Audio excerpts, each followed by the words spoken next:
Hatiku tenang berada dekatmu, kaulah jawaban hidupku. Hatiku tenang berada dekatmu, kau yang pelihara hidupku.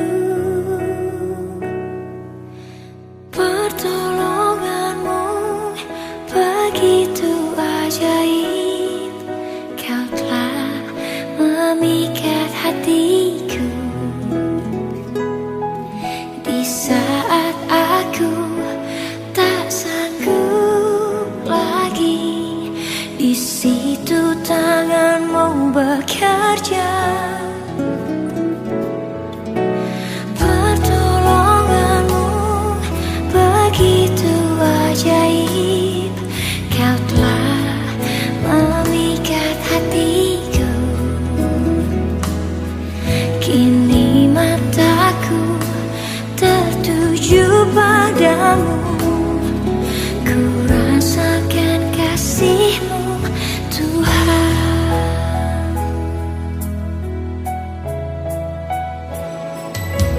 Hatiku tenang berada dekatmu, kaulah jawaban hidupku.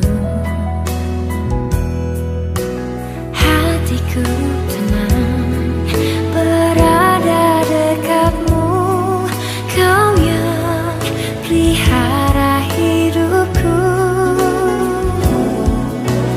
Pertolonganmu begitu ajaib, kau telah memikat hatiku.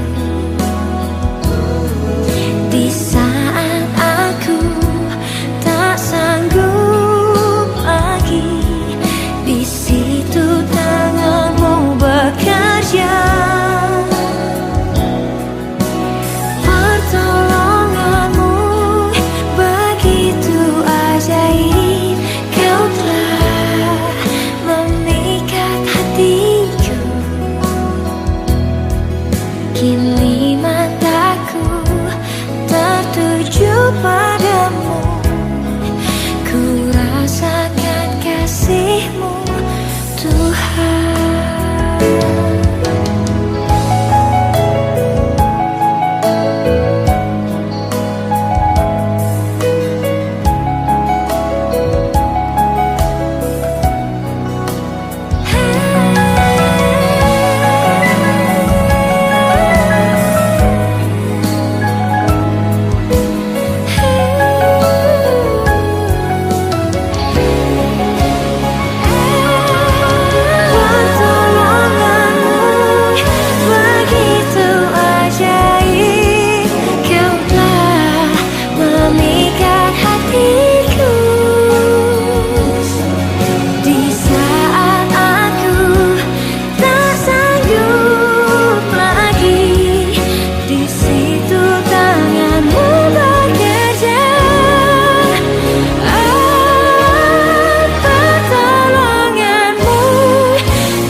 Padamu, ku rasakan kasih-Mu, Tuhan.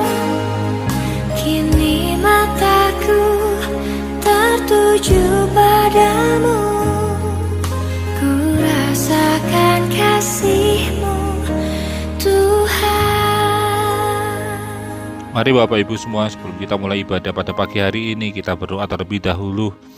Terima kasih Tuhan Yesus, pada pagi hari ini kami bersyukur kami bisa kembali bersama untuk menyembah Engkau dan untuk mendengarkan firman-Mu.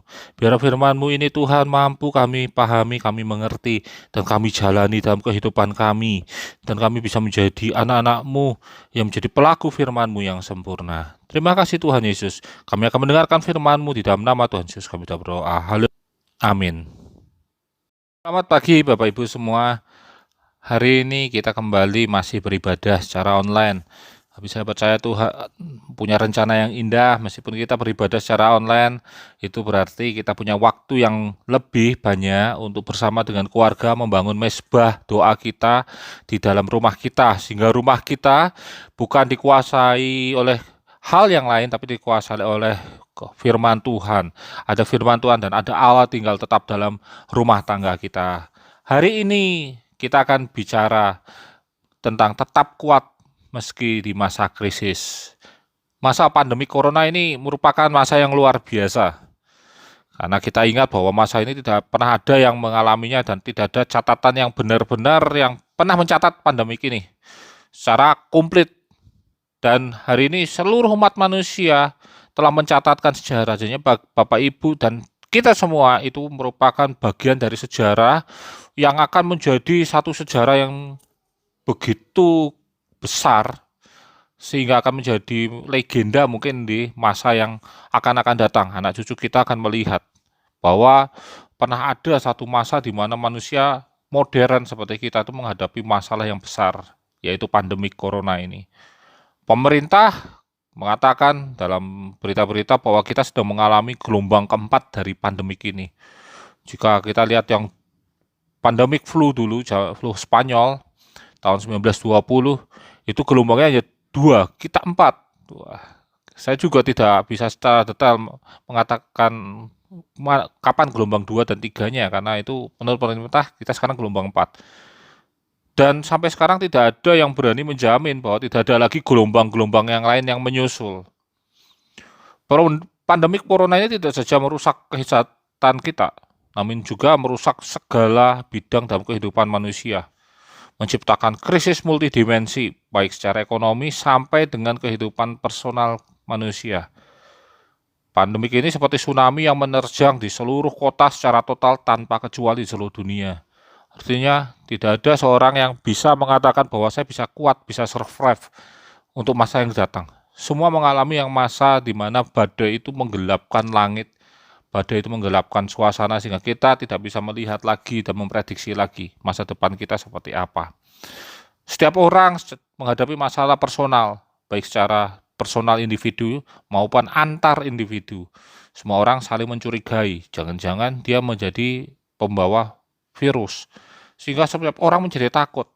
Ada orang yang saking takutnya akhirnya denial itu menolak, menyangkal, oh tidak ada corona. Tapi secara pribadi pun mereka tidak bisa membuktikan secara akademis. Manusia dituntut untuk berubah dalam perilaku, berubah dalam hubungan personal, berubah dalam kegiatan-kegiatan sehari-hari. Saat ini semua orang meraba-raba, menerka kemana arah perubahan ini sedang berjalan. Tapi seperti yang saya katakan tadi, pandemi ini seperti bola liar yang panas yang menggelinding bebas tidak beraturan. Nggak ada yang bisa memprediksi. Saat ini merupakan saat yang tidak ideal bagi kita. Apakah saat ini kita menjadi korban dari corona itu melalui PHK, kesehatan, sehingga kita kehilangan orang yang kita cintai, tetangga kita, mungkin kita kehilangan orang yang kita kenal, atau usaha sepi, sehingga ujung-ujungnya kita mengalami yang namanya pengurangan pendapatan. Nah, Bapak Ibu semua, sadar atau tidak sadar, pandemi ini telah merubah pola hidup dan pola pikir kita. Ketika masa depan tidak terlihat dan masa depan tidak sesuai harapan, kita biasanya cenderung frustasi terhadap kehidupan kita. Saat kita tidak mampu memegang kendali atas kehidupan kita, maka yang terjadi adalah kita mengalami yang namanya stres berat, frustasi, bahkan depresi yang berat. Saat mengalami masa-masa sukar, cenderung kita lebih mendekatkan diri pada Tuhan atau tidak sama sekali. Cuma ada 2 kemungkinan itu. Ada satu kesalahan mendasar yang kita lakukan. Kita datang kepada Tuhan dengan membawa keluhan, tuntutan, dan harapan kita. Cenderung itu memang benar. Namun, itu menjadi semu dan ibadah menjadi seperti candu. Doa kita menjadi candu ketika kita tidak mengerti sebenarnya kebenaran apa yang Tuhan inginkan. Bukan sekedar berdoa. Kita seharusnya dituntut itu untuk memahami firman Tuhan, memahami apa yang Tuhan inginkan, bukan sekedar mengadahkan tangan seperti seorang pengemis yang meminta-minta. Karena kita adalah penentu dari kehidupan kita. Tuhan adalah kingmaker-nya, tapi penentunya adalah bagaimana kita bergerak, bukan Tuhan yang menentukan kita bagaimana bergerak. Dari firman Tuhan itu kita belajar hal apa yang harus kita lakukan untuk menghadapi krisis tersebut. Kita akan belajar hari ini dalam firman Tuhan bagaimana agar kita tetap kuat menghadapi masa krisis ini. Yang pertama adalah kuasai diri dan tetap tenang. 1 Petrus 4 ayat 7 berkata, kesudahan segala sesuatu sudah dekat, karena itu kuasailah dirimu dan jadilah tenang, supaya kamu dapat berdoa. 1 Petrus 4 ayat 7 ini mengatakan dan mengingatkan kita agar kita mampu menguasai diri dan tetap tenang, sehingga kita dapat berdoa meskipun kondisinya sangat tidak mendukung atau membuat kita cemas. Banyak orang yang reaktif dan mudah terpancing emosi ketika menghadapi masalah. Apalagi saat ini berlakunya PPKM darurat bulan Juli kemarin. Banyak orang panik, sudah ketakutan karena penyebaran corona, masih ditambah kekhawatiran karena usaha-usaha diwajibkan tutup dan mobilitas orang dikurangi. Ini berarti yang kerja di kantoran dan pabrik bakal ada pengurangan jam kerja, yang berarti penyesuaian gaji tentunya. Yang buka usaha pun juga cemas karena bakal sepi dan bahkan ada yang harus ditutup sementara karena PPKM. Ujungnya bakal berimbas lagi pada pendapatan lagi. Banyak caci maki dan sumpah serapah ke pemerintah. Seakan-akan semua ini bersumber pada pemerintah. Namun emosi dan luapan emosi tersebut tidak merubah kehidupan kita. Bahkan saya katakan akan menambah tekanan pada pikiran kita dan kemudian membuat kesehatan kita menjadi terganggu. Dan firman Tuhan hari ini berkata, kuasailah dirimu dan jadilah tenang. Menguasai diri berarti kita menahan diri kita agar emosi tidak menguasai diri. Ya, jadi emosional dalam hidup kita. Dan emosi tersebut tidak terluapkan pada perbuatan atau pada perkataan kita. Kuasai diri dan tetap tenang supaya kita bisa berdoa. Dengan kita bisa berdoa, kita akan mengendurkan emosi kita dan melepaskannya pada tempat yang tepat. Yaitu kita membawa masalah tersebut kepada Tuhan. Dan berserah pada Tuhan apa yang harus kita lakukan menurut firman Tuhan agar masalah ini bisa selesai dengan baik. Ada satu tips yang selalu saya pegang dalam hidup kita. Ketika ada masalah yang besar, ada orang yang mungkin mengganggu kita, yang memancing kita marah, jangan pernah luapkan kemarahan kita. Tapi biarkanlah kita belajar untuk meluapkan maaf kita kepada orang tersebut. Kesabaran kita kepada masalah tersebut. Lalu marahnya itu bagaimana? Kita nggak bisa mungkin menghilangkan karena marah itu naluri. Kecewa, sedih itu naluri. Lalu di mana kita bisa melewatkan? Biarkan Roh Kudus yang menyelesaikannya. Ketika kita tidak mampu untuk mengelola, biar Roh Kudus yang mengelola. Apa yang kita bisa kelola dari kemarahan kita? Apa yang bisa kita keluar dari naluri kita untuk tidak sedih dan tidak marah? Yaitu respon kita akibat dari emosi kita. Ketika kita mengalami masalah yang berat, kita tidak perlu meluapkan emosi di depan orang lain. Kita marah, kita memaki-maki, atau bahkan kita kesedih, kita menangis. Kuasai diri dan tetap tenang. Waduh, hati saya dongkol. Itu biarkan Roh Kudus yang membantu kita menyelesaikannya. Karena apa? Karena hati kita bukan hanya ada kita yang kuasai, tapi firman Tuhan, Roh Kudus dalam hidup kita. Hal yang kedua, berseru pada Tuhan tanpa lelah di dalam doamu. Saya ingin ingatkan Bapak Ibu tentang cerita Bartimeus, seorang pengemis buta ya, yang mendengarkan Yesus datang ke Yeriko dan akan melintas dekat pada tempat dia meminta-minta. Dalam Markus 10 ayat 46-52, secara ringkas menceritakan bahwa Bartimeus yang tidak bisa melihat itu, dia adalah pengemis yang buta. Dia berseru keras dan teriakan itu membuat seorang-seorang di sekitar Bartimeus menjadi terganggu dan marah. Namun, meskipun sudah ditegur, Bartimeus tidak mengendurkan teriakannya sampai akhirnya Yesus mendengar dan memanggil Bartimeus. Di saat bertemu Yesus, Bartimeus mendapatkan mujizat kesembuhan. Kita hari ini, saat ini, tidak melihat Yesus. Seperti Bartimeus yang buta, kita hanya melihat gelapnya dari hari depan dan gelapnya ada langkah kita. Disitulah kekuatan iman kita diuji. Bukan dengan suasana yang sesuai dengan apa yang kita harapkan, iman kita akan teruji. Namun saat masalah menerpa, maka iman kita menjadi sempurna. Berseru pada Tuhan, berdoa dan memanggil namanya. Sediakan waktu untuk berdoa. Ajak keluarga kita untuk berdoa. Karena dari kesepakatan dalam doa, maka Yesus hadir. Dan ketika Yesus hadir, maka akan ada jalan keluar. Seperti yang saya katakan, ibadah meskipun secara online kita punya keunggulan apa? Akhirnya kita bisa mengadakan ibadah meskipun hanya keluarga inti di dalam rumah tersebut. Itu membuat emosi-emosi negatif yang terkurung dalam rumah, hawa-hawa negatif yang terkurung dalam rumah, kuasa-kuasa kegelapan yang terkurung dalam rumah itu akan hilang dan tergantikan dengan firman Tuhan. Roh Kudus itu akan melindungi rumah itu, menutup bungkus. Dan dari rumah yang diberkati Tuhan, akan diberkatilah orang-orang yang keluar dari rumah tersebut. Dari rumah yang diberkati Tuhan, akan terpancar dan turun berkat Tuhan, meluas sampai bahkan ke ujung bumi. Setiap orang merasakan berkat Tuhan. Dari mana? Dari rumah tersebut. Karena itu, berseru pada Tuhan tanpa lelah di dalam doamu. Buat kesepakatan bersama Tuhan, bersama keluarga, sehingga rumah kita menjadi rumah doa. Rumah doa adalah kunci kita untuk berhasil. Hal yang ketiga yang kita pelajari yaitu saling menolong, menanggung beban kita. Galatia 6 ayat 2 berkata, "Bertolong-tolonglah menanggung bebanmu, demikianlah kamu memenuhi hukum Kristus." Bapak Ibu semua, inilah saat semua orang akan diuji dengan pokok masalah yang sama, namun berbeda dalam variasi dan tingkat kesulitannya sesuai dengan tingkat kehidupan kita. Tidak perlu iri atau membandingkan diri kita dengan orang lain. Oh, dia kaya, karyawan terima gaji tiap bulan, sedangkan saya kalau ora obah ora mangan. Kita hanya lihat kehidupan orang lain hebat dan beratnya dari kulit luarnya saja. Kita tidak tahu sebenarnya apa yang sedang dihadapinya. Apa yang sedang menjadi pergumulannya dan atau ketakutannya masing-masing setiap orang kita nggak pernah tahu. Semua orang punya masalah sendiri. Satu hal yang kita boleh dan harus kita lakukan pada orang lain yaitu saling berdoa dan menguatkan.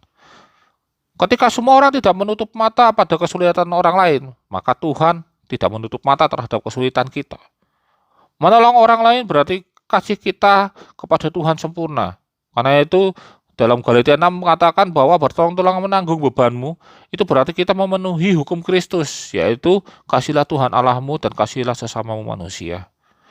Menjadi berkat bukan sekadar ketika kita memiliki berkat, tapi ketika kita tidak ada berkat pun kita sebenarnya bisa menjadi berkat. Karena itu Bapak Ibu, kuasai diri, stop mengeluh, tenang. Karena itu ada istilah yang pernah saya khotbahkan, harap tenang, ada ujian. Supaya apa? Semua orang bisa berkonsentrasi. Jangan menjadi lemah dan mulut kita penuh dengan caci maki serta keluhan. Seharusnya di masa ini kita membangun hidup kita agar kita lebih berkualitas. Bukan sekadar mengasihani diri kita, karena Tuhan sudah menyempurnakan kehidupan kita. Karena itu Bapak Ibu, berseru pada Tuhan dan berdoa memanggil namanya. Sediakan waktu untuk berdoa, ajak keluarga kita untuk berdoa. Pray before action, berdoa sebelum kita bertindak. Agar apa yang kita lakukan berhasil dan beruntung dalam lingkungan Tuhan. Persiapkan diri kita baik-baik. Bekerjalah dengan segenap kekuatan dan segenap sukacita, karena kita punya pengharapan yang pasti keberhasilan kita di dalam Tuhan. Percayalah bahwa apa yang kita alami akan menjadikan kita menjadi pribadi yang lebih baik. Ujian yang kita alami adalah bukti bahwa hidup kita sedang dalam proses menuju naik tingkat. Diri kita adalah bukti bahwa kita sedang dalam proses tersebut. Dan Tuhan adalah jaminan dan kekuatan keberhasilan kita dalam menghadapi ujian ini. Mari kita hadapi pandemik ini dengan sukacita di dalam Tuhan Yesus. Hidup dalam kebenaran firman Allah menjadi kekuatan kita keluar dari masa-masa krisis. Tuhan memberkati. Amin. Dia buka jalan saat tiada jalan, dengan cara yang ajaib dibukanya jalanku. Dia menuntunku dan memeluk diriku, dengan kasih dan kuasanya Dia buka jalan. Dia buka jalan di belantara dan tetap